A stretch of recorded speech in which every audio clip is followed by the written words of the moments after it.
ואת מזמן כבר לא ילדה. האלבום צוואר אבק במזוודה, את עבודה אבל גם מסירת תודה. עוד לא סיימת עבודה, רשימה של מטלות על השידה, ואת מדפדפת בתמונות בעמידה. הן מזכירות לך את הזמנים הישנים, בחורשה שהוחלפה לפני שנים בבניינים, עוד לפני שאת חלמת על משפחה וילדים, לפני שידעת בעצמך מה עושים. כשעננים מכסים את השמיים וכל האור של השמש קבע, היא יוצאת בלי לסגור את דלת הבית ומחכה לגשם שירד עלינו לטובה.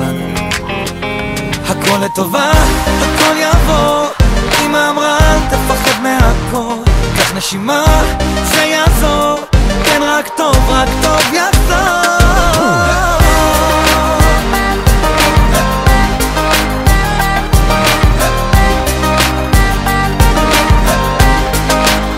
אתה לא צריך את ההצגות, רואים שכבר קשה במדרגות, אבל עדיין אתה חי בלי דאגות, יש עוד זמן לחגיגות, קמטים יפים עליך כמו דרגות, והתמונות המטרה שוב נסיגות, כי הן מזכירות לך את הילד הביישן שגר ממש ליד מגדל המים הישן, השבילים שמסביב הפכו כבר לכבישים מזמן, התמונות מזדקנות ואנחנו איתן. כשעננים מכסים את השמיים וכל האור של השמש קבע, הוא נשאר לבדו להגן על הבית ומחכה לגשם שירד עלינו לטובה. הכל לטובה, הכל יעבור, הבמה תפחד מהכל, קח נשימה גם אם לא יעזור, כן רק טוב יחזור.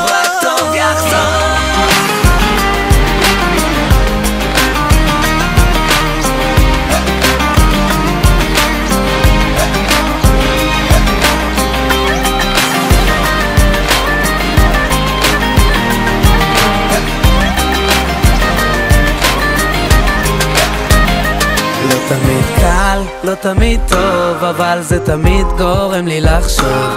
יום עובר וצרה חולפת, כי לכל עצב יש גם סוף. לא תמיד קל, לא תמיד טוב, אבל זה תמיד גורם לי לחשוב.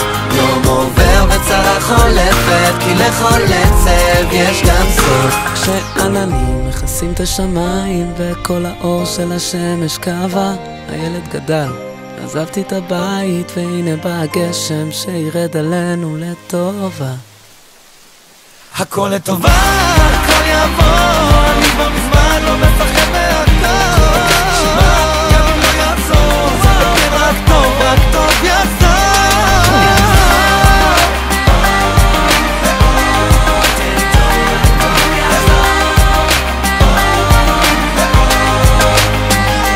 לא תמיד קל, לא תמיד טוב, אבל זה תמיד גורם לי לחשוב.